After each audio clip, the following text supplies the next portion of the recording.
Hello दोस्तों, नमस्कार। सभी को जय श्री राधे कृष्णा। स्वागत है आप सभी का अपने चैनल साहित्य ज्ञान धारा में। आशा करती हूँ आप सभी लोग स्वस्थ होंगे और अपनी पढ़ाई में लगे होंगे। जिन लोगों ने चैनल को सब्सक्राइब कर रखा है उनके इस सहयोग के लिए बहुत बहुत आभार, बहुत बहुत धन्यवाद। तो कवियों की श्रृंखला में बिना किसी देरी के आज हम लोग देखेंगे रामधारी सिंह दिनकर जी के बारे में। उम्मीद यह भी करती हूँ कि आप लोगों को वीडियो अच्छी लगती होगी और समझ में भी आती होगी, क्योंकि एक एक कवि के बारे में हम लोग रोज पढ़ते हैं। तो एक कवि से जितनी भी जानकारी मिल सकती है वो हम लोग इकट्ठा करने की कोशिश करते हैं। आगे देखते हैं। रामधारी सिंह दिनकर, समय इनका है 1908 ईस्वी से लेकर 1974 ईस्वी तक। रामधारी सिंह दिनकर का जन्म सन 1908 को सिमरिया मुंगेर बिहार में हुआ। दिनकर की प्रारंभिक शिक्षा अपने गांव में ही हुई। हाई स्कूल की शिक्षा मोकामा घाट में हुई। तो जो इनकी प्रारंभिक शिक्षा हुई थी वो अपने गांव में हुई, अर्थात सिमरिया में हुई, जो कि मुंगेर जिला बिहार राज्य में पड़ता है। और हाई स्कूल की बात करें तो मोकामा घाट में हुई। आगे है, दिनकर जी ने मैट्रिक में प्रथम स्थान प्राप्त कर भूदेव पुरस्कार प्राप्त किया। दिनकर ने पटना विश्वविद्यालय से उच्च शिक्षा प्राप्त कर विश्वविद्यालय में शिक्षण कार्य किया। दिनकर जी ने गृह मंत्रालय के लिए हिंदी सलाहकार का पद संभाला। दिनकर जी 12 वर्ष तक राज्यसभा के सदस्य भी रहे थे। आगे बात करते हैं। दिनकर छायावाद के समांतर राष्ट्रीय काव्यधारा के कवि हैं। दिनकर जी साहित्य जगत में अनल कवि के रूप में प्रसिद्ध हैं। तो अनल कवि किसे कहा जाता है? दिनकर जी को कहा जाता है। दिनकर जी को भारत सरकार द्वारा सन 1959 में पद्म भूषण पुरस्कार दिया गया। तो इनको पद्म भूषण पुरस्कार कब दिया गया? तो 1959 ईस्वी में दिया गया। दिनकर जी द्वितीय राष्ट्रकवि के रूप में प्रसिद्ध हैं। डॉक्टर बच्चन सिंह ने दिनकर को अधैर्य का कवि कहा है। तो दिनकर को जो है अधैर्य का कवि कहने वाले कौन है? तो वो हैं डॉक्टर बच्चन सिंह। तो बच्चों में क्या होता है? बच्चों में धैर्य नहीं होता है ना, ऐसे कनेक्ट करेंगे कि बच्चों में धैर्य नहीं होता है, अर्थात क्या होता है? अधैर्य होता है। तो अधैर्य का कवि कहने वाले बच्चन सिंह हैं। आगे है, दिनकर जी को सन 1972 में उर्वशी काव्य के लिए ज्ञानपीठ पुरस्कार दिया गया। उर्वशी कामाध्यात्म संबंधी काव्य है। तो दिनकर जी को ज्ञानपीठ पुरस्कार किसके लिए दिया गया? तो उर्वशी के लिए दिया गया।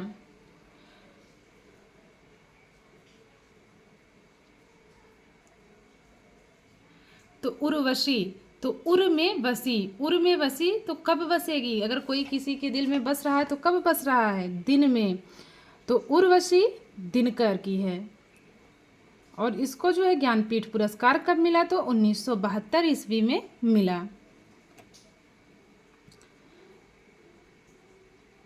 आगे है, भारतीय संस्कृति के 4 अध्याय गद्य रचना के लिए सन 1959 में साहित्य अकादमी पुरस्कार दिया गया। दिनकर के कुरुक्षेत्र काव्य को विश्व के सर्वश्रेष्ठ 100 काव्यों में 74वां स्थान मिला है। तो इस बात का विशेष ध्यान रखेंगे कि विश्व के सर्वश्रेष्ठ 9 काव्यों में दिनकर की रचना कुरुक्षेत्र काव्य को कौन सा स्थान दिया गया है? तो 74वां स्थान दिया गया है। दिनकर के महाकाव्य कुरुक्षेत्र में युद्ध को लेकर विश्व में शांति स्थापना की कामना की गई है। कुरुक्षेत्र के आधुनिक युग की गीता कहा जाता है। कुरुक्षेत्र को क्या कहा जाता है? तो आधुनिक युग की गीता कहा जाता है। दिनकर के द्वंद्व गीत काव्य में रुबाइयों का संग्रह है। पुनः देखते हैं, दिनकर के द्वंद्व गीत में काव्य में रुबाइयों का संग्रह है। आगे बात करते हैं।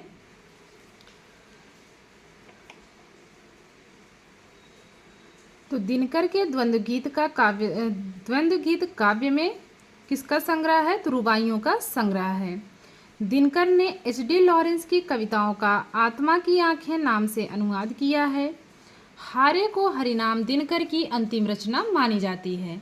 तो दिनकर की अंतिम रचना कौन सी मानी जाती है? तो वो है हारे को हरिनाम। अब बात करते हैं इनकी काव्य रचनाओं की। रेणुका का समय है 1935 ईस्वी, हुंकार है 1938 ईस्वी की, रसवंती 1940, द्वंद्व गीत 1940, सामधेनी 1946, यशोधरा 1946 ईस्वी, कुरुक्षेत्र 1946 ईस्वी, धूप और धुआं 1951 ईस्वी, रश्मिरथी 1952 ईस्वी, इतिहास के आंसू 1951 ईस्वी, नील कुसुम 1954 ईस्वी, उर्वशी 1961 ईस्वी, परशुराम की प्रतिज्ञा 1963 ईस्वी, नीम के पत्ते, नए सुभाषित, आत्मा की आंखें, बापू, दिल्ली। आगे है प्रणभंग, चक्रवात, सीपी और शंख। तो ये 21 की 21 काव्य रचनाएं किसकी हैं? तो रामधारी सिंह दिनकर जी की हैं। आगे देखते हैं। अब बात करते हैं इनके निबंध की। मिट्टी की ओर 1946 ईस्वी, अर्धनारीश्वर 1952 ईस्वी, रेती के फूल 1954 ईस्वी, हमारी सांस्कृतिक एकता 1956 ईस्वी, उजली आग 1956 ईस्वी, वेणुवन 1958, वट पीपल 1961 ईस्वी, शुद्ध कविता की खोज 1966 ईस्वी, साहित्यमुखी 1968 ईस्वी।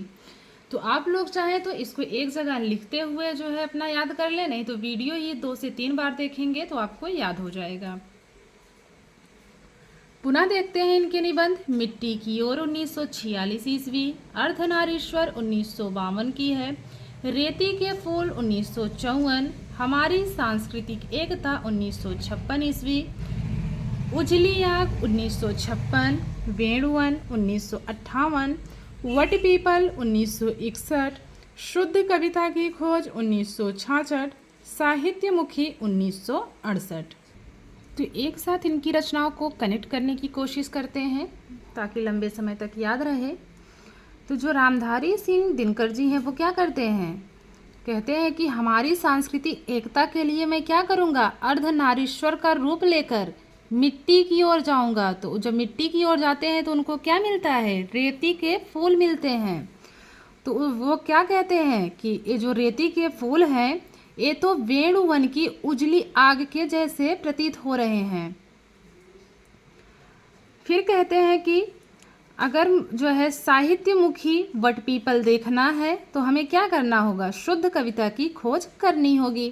तो इस प्रकार से कहानी के माध्यम से इसको याद कर लेंगे तो लंबे समय तक याद रहेगा। एक बार पुनः देखते हैं। रामधारी सिंह दिनकर जी कहते हैं कि हमारी सांस्कृतिक एकता के लिए मैं क्या करूँगा? अर्धनारीश्वर का रूप लेकर मिट्टी की ओर जाऊँगा। और जब वो मिट्टी की ओर जाते हैं तो वहाँ पे क्या उनको दिखाई देता है? रेती के फूल दिखाई देते हैं। और रेती के फूल को देखकर वो क्या कहते हैं कि इस रेती के, ये तो रेती का जो फूल दिख रहा है ये वेणुवन की उजली आग के जैसा प्रतीत हो रहा है। अगर हमें साहित्य मुख के जैसे वट पीपल की रचना करनी है तो शुद्ध कविता की खोज करना पड़ेगा। तो इस प्रकार से कनेक्ट करेंगे। बाकी आप लोग अगर और अच्छे से कनेक्ट कर पाते हैं तो बहुत ही अच्छी बात है, कमेंट के माध्यम से बताइएगा। और जिनको बिना ट्रिक के याद होते हैं तो वो भी अच्छी बात है। आगे देखते हैं गद्य रचनाओं की बात करते हैं। इनकी गद्य रचनाएं हैं भारतीय संस्कृति के 4 अध्याय, काव्य की भूमिका, लोकदेव नेहरू, प्रसाद पंत और गुप्त, हे राम। तो सारी की सारी इनकी गद्य रचनाएं हैं। तो इसको कैसे कनेक्ट करेंगे एक साथ? रामधारी सिंह दिनकर जी कहते हैं कि भारतीय संस्कृति के 4 अध्याय प्रसाद पंत और गुप्त के काव्य की भूमिका लिखने के लिए हे राम, अब तो कहाँ जाना होगा? नेहरू जी को कहाँ जाना होगा? लोक देव जाना होगा। पुनः देखते हैं, रामधारी सिंह दिनकर जी कहते हैं कि भारतीय संस्कृति के 4 अध्याय प्रसाद पंत और गुप्त के काव्य की भूमिका लिखने के लिए हे राम, अब तो क्या करना होगा? लोकदेव नेहरू के पास जाना होगा। तो इस प्रकार से इनकी गद्य रचनाओं को कनेक्ट कर सकते हैं। आगे बात करते हैं इनके बाल साहित्य की। बाल साहित्य इनका है सूरज का विवाह, मिर्च का मजा। बाल साहित्य कौन कौन सा है? सूरज का विवाह, मिर्च का मजा। तो सूरज के विवाह में क्या होता है? लोग क्या करते हैं? मिर्च का मजा लेते हैं। तो ऐसे कनेक्ट कर सकते हैं दोनों बाल साहित्य को। अब बात करते हैं प्रसिद्ध पंक्तियों की। पहली पंक्ति है, समय का घर्र घर्र नाद सुनो, सिंहासन खाली करो कि जनता आती है। तो सिंहासन कोई किसके लिए खाली करेगा? तो राम के राज्य में ही ऐसा हो सकता है ना कि जनता के लिए सिंहासन को क्या किया जाए? खाली किया जाए। तो रचना ये पंक्ति किसकी है? रामधारी सिंह दिनकर की है। आगे बात करते हैं अगली पंक्ति की। श्वानों को मिलता दूध वस्त्र, भूखे बालक अकुलाते हैं। श्वानों को मिलता दूध वस्त्र, भूखे बालक अकुलाते हैं। तो यह भी पंक्ति किसकी है? रामधारी सिंह दिनकर की है। माँ की गोद में ठिठुर ठिठुर, जाड़े की रात बिताते हैं। तो ये भी पंक्ति जो है भावुकता से भरी हुई है, व्यंग्यात्मक है और रामधारी सिंह दिनकर की पंक्ति है। इनकी अगली पंक्ति की बात करें, रूप की आराधना का मार्ग आलिंगन नहीं है तो और क्या है। अगली पंक्ति है, मानव जब जोर लगाता है, पत्थर पानी बन जाता है। तो ये भी पंक्ति है रामधारी सिंह दिनकर की। अब देखते हैं इनसे बनने वाले महत्वपूर्ण प्रश्नों के बारे में जो परीक्षा के दृष्टिकोण से अत्यंत ही उपयोगी हैं। पहला प्रश्न है, दिनकर किस काव्यधारा के कवि हैं? द्विवेदी युग, वीर काव्य, राष्ट्रीय काव्यधारा, प्रगतिवाद या फिर प्रयोगवाद। तो जो इसमें दूसरा वाला ऑप्शन है, दूसरा विकल्प है, राष्ट्रीय काव्यधारा के कवि हैं, ये जो है सही है। रामधारी सिंह दिनकर का जन्म कब हुआ? 1907 में, 1908, 1911 या फिर 1912 में। तो रामधारी सिंह दिनकर का जन्म हुआ है 1908 ईस्वी में। दूसरा वाला विकल्प सही है। अगला प्रश्न है, दिनकर का जन्म कहाँ हुआ? विकल्प है दुबे का छपरा बलिया उत्तर प्रदेश, सिमरिया मुंगेर बिहार, अलीगढ़ उत्तर प्रदेश, डुमराव मऊ मध्य प्रदेश। तो इसमें जो दूसरा वाला ऑप्शन है, दूसरा विकल्प है सिमरिया मुंगेर बिहार। दूसरा विकल्प सही है। अगला प्रश्न है, दिनकर की प्रारंभिक शिक्षा कहाँ हुई? मोकामा घाट, पटना, सिमरिया या फिर मुंगेर। तो जो इनकी प्रारंभिक शिक्षा हुई थी ये इनके गांव में ही हुई थी, सिमरिया में। दिनकर की हाई स्कूल की शिक्षा कहाँ पर हुई? मोकामा घाट, पटना, सिमरिया या फिर मुंगेर। तो इनके जो हाई स्कूल की परीक्षा हुई थी, हाई स्कूल की शिक्षा हुई थी, वो हुई थी मोकामा घाट में। अगला प्रश्न है, दिनकर की उच्च शिक्षा कहाँ पर हुई? मोकामा घाट, पटना, सिमरिया या फिर मुंगेर। तो इनकी जो उच्च शिक्षा हुई वो हुई थी पटना में। बात अगर की जाए प्रारंभिक शिक्षा की तो वो हुई थी सिमरिया में। हाई स्कूल की अगर बात की जाए तो मोकामा घाट और उच्च शिक्षा की बात की जाए तो पटना में हुई थी। दिनकर जी उच्च शिक्षा कहाँ पर हुई? ये हो गया। अगला प्रश्न है, दिनकर जी कितने वर्षों तक राज्यसभा के सदस्य रहे थे? 10, 11, 12 या फिर 13 वर्ष। तो ये राज्यसभा के सदस्य रहे थे 12 वर्ष तक। तीसरा वाला विकल्प सही है। हिंदी साहित्य में अनल कवि के रूप में कौन प्रसिद्ध हैं? माखनलाल चतुर्वेदी, रामधारी सिंह दिनकर, रघुवीर सहाय या फिर मुक्ति बोध। तो जो इसमें दूसरा विकल्प है रामधारी सिंह दिनकर, इन्हीं को अनल कवि के रूप में जाना जाता है। प्रश्न है, दिनकर जी को भारत सरकार द्वारा पद्म भूषण पुरस्कार कब दिया गया? विकल्प है 1950, 1960, 1959 या फिर 1955। तो इनको पद्म भूषण पुरस्कार 1959 ईस्वी में दिया गया। तीसरा विकल्प सही है। अगला प्रश्न है, द्वितीय राष्ट्रीय कवि के रूप में कौन लोकप्रिय हैं? मैथिली शरण गुप्त, माखनलाल चतुर्वेदी, रामधारी सिंह दिनकर या फिर रघुवीर सहाय। तो द्वितीय राष्ट्रीय कवि के रूप में लोकप्रिय कवि माने जाते हैं तो वो हैं रामधारी सिंह दिनकर जी। किस आलोचक ने रामधारी सिंह दिनकर को अधैर्य का कवि कहा है? रामचंद्र शुक्ल ने, हजारी प्रसाद द्विवेदी, रामकुमार वर्मा या फिर डॉक्टर बच्चन सिंह ने। तो अभी हम लोगों ने थोड़ी देर पहले ही पढ़ा था कि बच्चों में क्या नहीं होता? धैर्य नहीं होता है, उनमें अधैर्य होता है। तो अधैर्य कहने वाले कोई बच्चे ही होंगे, अर्थात बच्चन सिंह। अगला प्रश्न है, रामधारी सिंह दिनकर को ज्ञानपीठ पुरस्कार से कब सम्मानित किया गया? विकल्प है 1959, 1970, 1972, 1975। तो जो इसमें तीसरा विकल्प है 1972 बिल्कुल सही है। दिनकर को किस काव्य के लिए ज्ञानपीठ पुरस्कार से सम्मानित किया गया?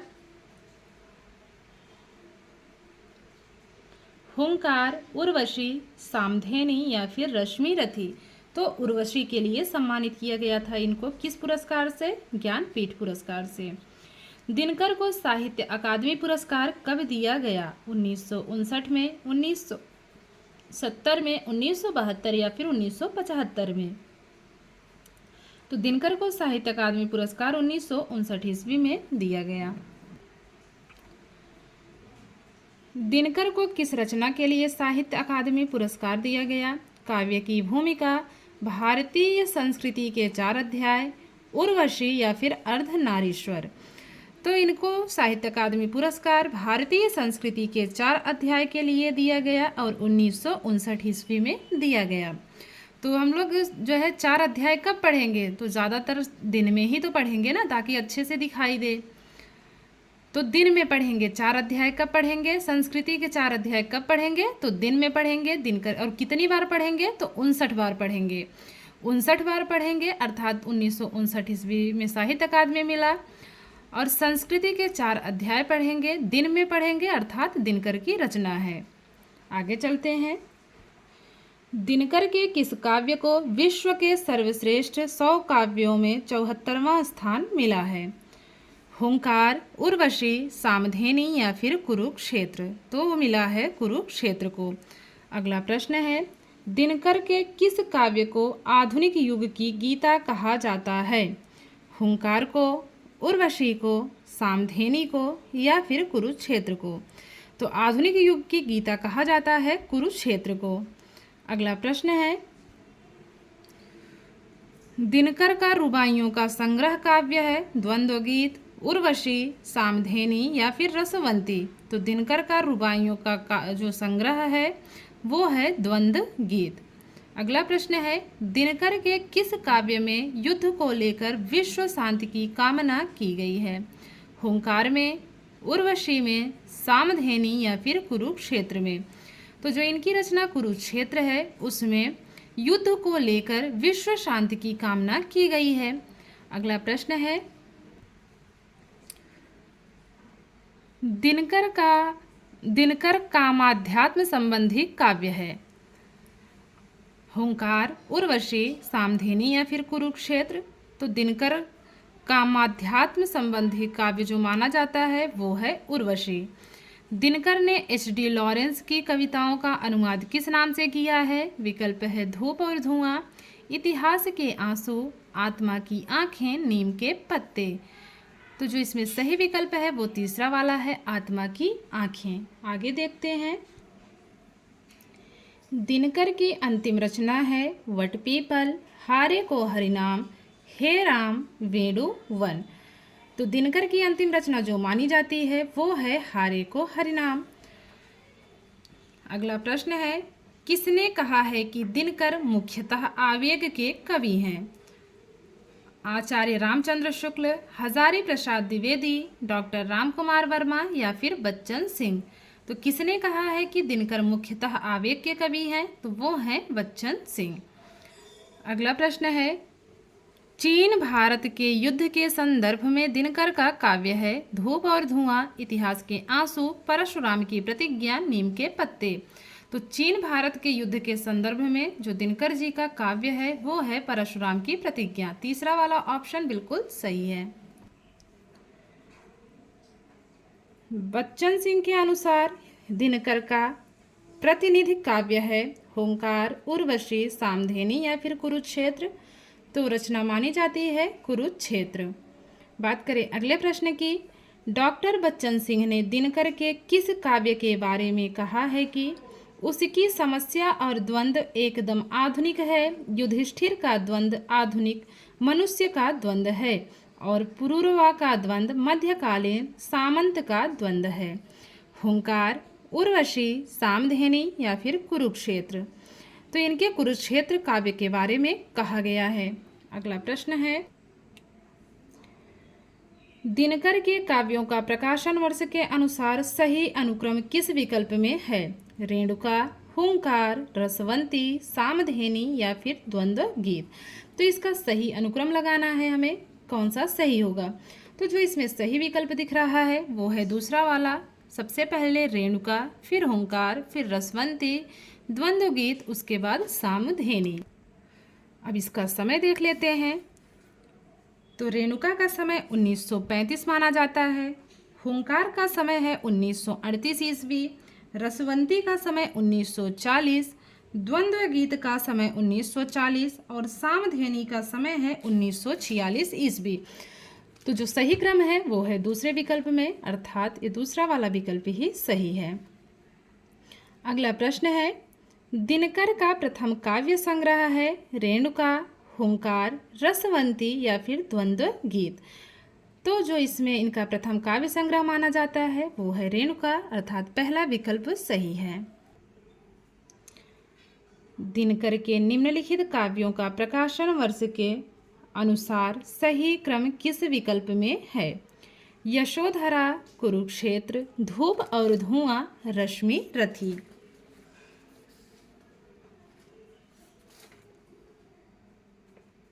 तो इसको क्रम से लगाना है। तो जो सही क्रम है सबसे पहले आएगा यशोधरा। यशोधरा का समय है 1946 ईस्वी, कुरुक्षेत्र का समय है 1946 ईस्वी, धूप और धुआं का समय है 1951 ईस्वी और रश्मि रथी का समय है 1952 ईस्वी। तो इस प्रकार जो है इसमें पहला वाला विकल्प ही सही है। आगे देखते हैं, इनमें से कौन सी पंक्तियां दिनकर की नहीं हैं? अब दिनकर की पंक्ति इसमें कौन सी नहीं है ये बताना है हमें। पहला है, समय का घर्र घर्रनाद सुनो, सिंहासन खाली करो कि जनता आती है। दूसरी पंक्ति है, श्वानों को मिलता दूध और वस्त्र, भूखे बालक अकुलाते हैं। आगे है, माँ की गोद में ठिठुर ठिठुर कर जाड़ों की रात बिताते हैं। आगे है, मौन भी अभिव्यंजना है, उतना ही कहो जितना तुम्हारा सच है। तो जिसमें जो है उसके बाद है अगली पंक्ति, मानव जब जोर लगाता है पत्थर पानी बन जाता है। तो जो इसमें तीसरा वाला विकल्प है मौन ही अभिव्यंजना है, ये रामधारी सिंह दिनकर की पंक्ति नहीं है। अन्य तीनों पंक्तियां रामधारी सिंह दिनकर जी की हैं। अगला प्रश्न है, इनमें से कौन सा बाल साहित्य दिनकर का है? गुलेल का खेल दूध बतासा, सूरज का विवाह मिर्च का मजा, बंदर का ब्याह कानी गुड़िया, बिल्ली मौसी के आदेश और कौवा की मटकी। तो जो इसमें दूसरा विकल्प है सूरज का विवाह मिर्च का मजा, ये दोनों ही बाल साहित्य दिनकर के हैं। आगे देखते हैं, इनमें से कौन सी आलोचनात्मक रचना दिनकर की है? विकल्प है जयशंकर प्रसाद, पंत और पल्लव, प्रसाद पंत और गुप्त, महाकवि निराला। तो जो इनकी आलोचनात्मक रचना है वो है प्रसाद पंत और गुप्त। प्रसाद पंत और गुप्त, ये तीसरा विकल्प सही है।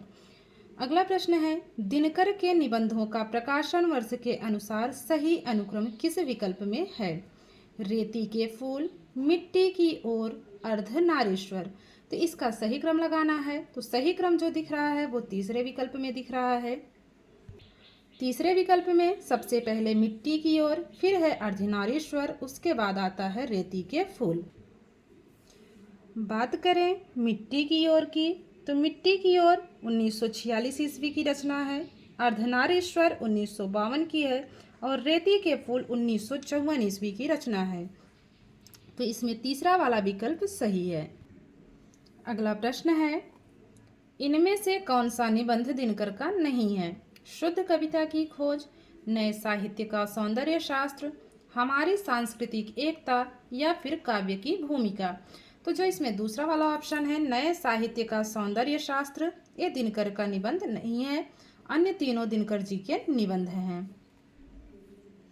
रेणुका काव्य का प्रकाशन कब हुआ? 1930, 1940, 1935 या फिर 1945।